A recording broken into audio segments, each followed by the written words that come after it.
2014 के अंदर जब हम कांग्रेस की सरकार थी तो हम 10वें नंबर पर थे इकोनॉमी के अंदर। आज की डेट में वही इकोनॉमी हमारी चौथे नंबर पर आ चुकी है और मोदी जी के इसी संकल्प के लिए मैं चाहता हूँ कि एक बार आप ताड़ी बजा दीजिए। 10वें नंबर से चौथे नंबर पर लेके आना इकोनॉमी को अपने आप में बहुत बड़ी बात है। और इसी विषय को आगे करते हुए मैं पब्लिक वेलफेयर की जो स्कीमें प्रधानमंत्री जी ने चलाई, चाहे उसके अंदर उज्ज्वला योजना हो, ये हमारी बहुत सारी मातृशक्ति जो चूल्हा यूज करती थी, आज डेट में उनके घर से हर घर के अंदर सिलेंडर पहुंच चुका है। हर घर जगमग योजना, हर घर के अंदर बिजली मोदी जी ने पहुंचाई है, हर गांव के अंदर बिजली पहुंचाई है। और खासकर पूरे देश के अंदर हरियाणा एक ऐसा राज्य है जिसके अंदर हर गांव के अंदर हर घर के अंदर बिजली पहुंचाने वाला हरियाणा पहला ऐसा राज्य है जिसने हर घर के अंदर बिजली पहुंचाई है। और इसके बाद मैं आपको जिस तरीके से संकल्प उन्होंने लिया कि वंदे भारत ट्रेन, जिस तरीके से हमारे देश के अंदर पुरानी ट्रेनें चल रही थी, उस ट्रेनों को नया स्वरूप देके भारत की बनी हुई ट्रेनें, भारत में निर्मित ट्रेनें, वंदे भारत ट्रेनें आज देश के अंदर सुपर स्पीड से जोड़ रही है और हर कोने को एक दूसरे कोने से जोड़ रही है। अगला अगर मैं विषय रखूं तो किसान सम्मान भत्ता, कांग्रेस की सरकार के अंदर हमारे को पता है कि किसानों की क्या हालत होती थी। किसानों को सिर्फ नाम के लिए किसान कहा जाता था, बिल्कुल मजदूर था, उसके आप कुछ नहीं लगता था। एमएसपी के नाम से 2-3 फसलों की मूल्य उसको मिलता था, वो भी बहुत कम मिलता था। जब से मोदी सरकार आई है और हरियाणा के अंदर बीजेपी की सरकार आई है, तब से 24 फसलें जो पूरे इंडिया के अंदर सबसे ज्यादा है उस पर एमएसपी हमारी सरकार दे रही है। अब किसानों को किसी तरीके को चिंता करने की जरूरत है कि उसकी फसल बिकेगी या नहीं बिकेगी, उसकी फसल जो भी वो होएगा उसको सरकार लेने के लिए तैयार है, उसको कभी भी नुकसान में नहीं जाना पड़ेगा। अब जिस तरीके से हमारा देश विकसित होता जा रहा है, पहले हम टांगे में सफर करते थे, फिर बसों में सफर करने लगे, फिर ट्रेनों के अंदर सफर करने लगे। अब हमारा देश इतना विकसित हो चुका है कि हम हर आदमी चाहता है कि हम जहाज के अंदर सफर करें और आज की डेट में हमारी कैपेसिटी भी हो चुकी है। 2014 के अंदर जो एयरपोर्ट हमारे सिर्फ 74 या 75 होते थे, आज की डेट में वही एयरपोर्ट हमारे 160 हो चुके हैं पूरे देश के अंदर। ये हमारे 11 साल के अंदर डबल किए गए हैं। जो 70-75 साल में सिर्फ 74 एयरपोर्ट थे, वो 10 साल के अंदर 160 एयरपोर्ट हो चुके हैं, जो कि कुल मिला के डबल हो चुके हैं। वही हम बात करें कि किसी ने कहा है कि बिना रोड के किसी देश का विकास नहीं हो सकता। रोड के अंदर हमारे देश के अंदर और हरियाणा में जींद के अंदर जिसने नेशनल हाईवे है उसको नो कहते हैं, जो कि एशिया के अंदर सबसे ज्यादा नेशनल हाईवे है जींद के अंदर। ये भी हमारे लिए बड़े गर्व की बात है। और पूरे देश के अंदर भारतमाला प्रोजेक्ट के तहत पूरे देश को एक दूसरे से प्रदेश से जोड़ने का काम मोदी जी ने किया, जिससे कि हमारी विकास दर इतनी बढ़ी कि 10 साल के अंदर ही 11 साल के अंदर हमारी इकोनॉमी 10वें नंबर से चौथे नंबर पर आ गई। और बहुत जल्दी हम 2047 के अंदर विकसित भारत का रूप ले लेंगे और हर देश का नागरिक ये गर्व करेगा कि हम ऐसे देश में रहते हैं जिस देश को विकसित देश कहा जाता है। अब कुछ चीजें ऐसी हैं जो हमारी सामाजिक रूप से जुड़ी हुई है, जैसे स्वच्छता अभियान जो मोदी जी ने शुरू किया, क्योंकि आप भी जानकर हम भी जानते हैं कि स्वच्छता ही एक ऐसा मूल मंत्र है जो बीमारियों से हमारे को दूर रखता है, बीमारियों से हमारे को बचाता है। तो जिसके अंदर बीमारी मच्छर है, मक्खी है या कूड़ा जिस तरह के बाहर पड़ा है, उसके अंदर हमेशा ही बीमारियां पनपेगी। तो 2014 के बाद जब मोदी जी ने स्वच्छता अभियान चलाया, उसके तहत हम लोगों ने भी उसके साथ मोदी जी का साथ दिया और साथ देने के साथ साथ हम लोगों ने इस अभियान का आगे बढ़ चढ़ कर भाग लिया। तो हमारे देश के अंदर बहुत स्वच्छता आई है।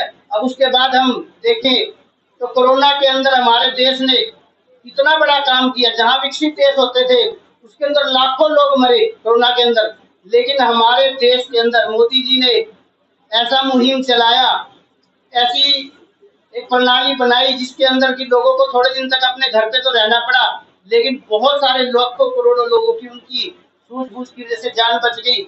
और जो देश कभी दूसरे लोगों से वैक्सीन लेता था दवाइयाँ लेता था, वो देश आज की डेट के अंदर उन्होंने कोरोना के अंदर फ्री में सैकड़ों लोगों को कोरोना की वैक्सीन बांटी है। और लोगों ने हमारे देश में मोदी जी का बहुत धन्यवाद किया कि लोगों ने, मोदी जी ने उनकी जान बचाई। इस बात के लिए मैं आपसे कहूंगा कि उनका स्वागत और धन्यवाद दीजिए। और उसके बाद प्रधानमंत्री गृह योजना, जिसके अंदर की प्रधानमंत्री जी चाहते हैं कि हर गरीब व्यक्ति को मकान मिले, जिसके तहत शहर के अंदर 100 गज का और गांव के अंदर भी हर गरीब व्यक्ति को मकान देने की प्रधानमंत्री जी की इच्छा है, जिसके लिए प्रधानमंत्री जी वचनबद्ध तरीके से आगे काम कर रहे हैं। और बहुत सारे लोगों को मकान मिले भी हैं, बहुत सारे लोगों को मकान मिल भी जाएंगे। और जिस प्रकार से मकान दे रहे हैं, जगह दे रहे हैं, तो प्रधानमंत्री जी ने यह भी वादा किया है, अगर मैं आपको जगह दूंगा तो मकान बनाने के लिए पैसे भी दूंगा। तो आप इस बात को जानते हैं, प्रधानमंत्री आवास योजना के तहत 2.5 लाख रुपए हर गरीब आदमी को मकान बनाने के लिए मिलते हैं, जिसके लिए आपको ना तो वो वापिस करने हैं, ना उसके लिए आपको कोई ब्याज देना है। ये प्रधानमंत्री जी की योजनाएं हमारे देश के अंदर चल रही है। उसके बाद बात करें कि जो 500 साल पुराना मुद्दा था राम मंदिर का, जो हमारे सबके पूजनीय है, जिसके लिए हम बड़े जद्दोजहद कर रहे थे, बड़े लड़ाइयां लड़ी, हमारे पूर्वजों ने बड़ा संघर्ष किया, बलिदान दिया।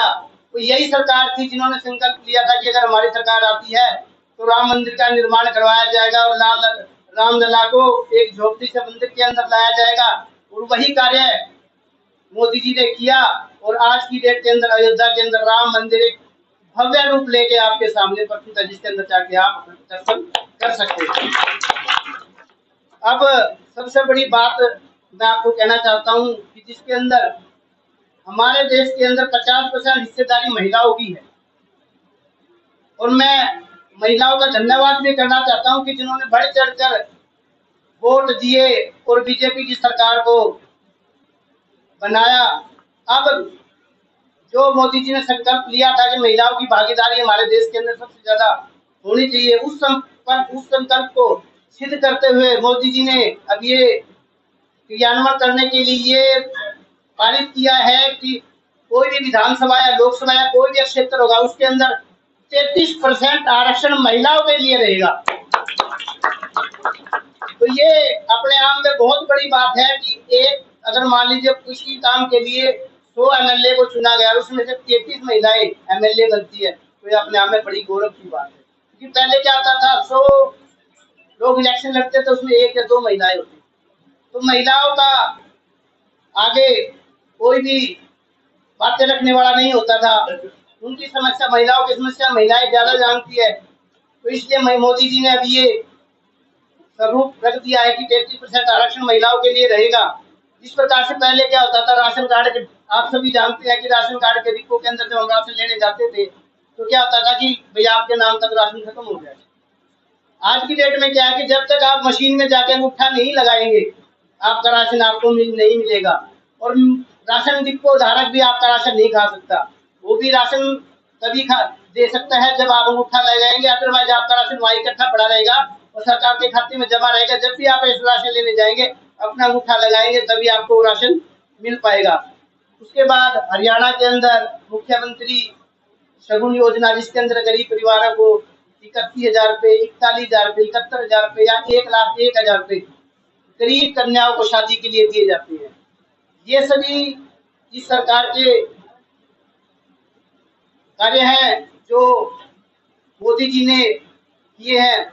और उसके बाद मैं आपको बताना चाहता हूँ कि सबसे बड़ी बात एक और है कि आज से पहले 2014 से पहले जब भी हम कोई सरकारी नौकरी के लिए जाते थे, सबसे पहला क्या होता था कि क्या हमारे पास बैग है, बैग के अंदर 10 लाख रुपए है, क्या हमारा कोई एमएलए एमपी जानकार है, तब जाके हम कभी नौकरी के बारे में सोच सकते थे। हमारे बच्चों ने पढ़ना छोड़ दिया था, कॉम्पिटिटिव की एग्जाम की तैयारी करनी छोड़ दी थी। लेकिन जब से 2017 में मोदी सरकार आई और हरियाणा के अंदर खट्टर सरकार आई या नायब सैनी सरकार आई, उसके बाद आप भी जानते हैं, आपके पड़ोस में से भी कोई ना कोई, आपके घर में से भी कोई ना कोई ऐसा व्यक्ति जरूर होगा जो बिना पैसे दिए लगा होगा। क्या आप इस बात को मानते हैं?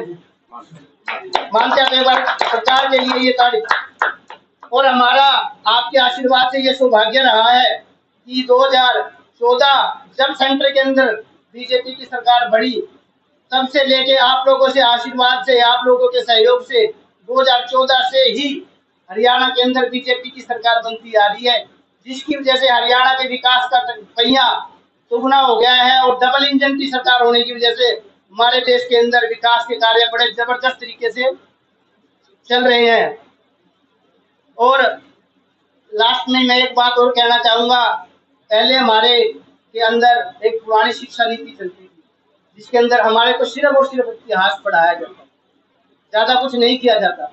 लेकिन मोदी सरकार ने क्या किया है कि नई शिक्षा नीति बनाई है, जिसके अंदर कि हर बच्चा काबिल हो किसी न किसी काम करने के लिए, उसको खाली इतिहास ना याद करना पड़े, इतिहास याद करने की बजाय वो इस काबिल बने, इस सक्षम बने, टेक्निकल लाइन में चाहे किसी भी लाइन के अंदर जाके, फाइनेंशियल लाइन के अंदर वो अपना कार्यभार जाके संभालते और एक अच्छी नौकरी प्राप्त कर सके।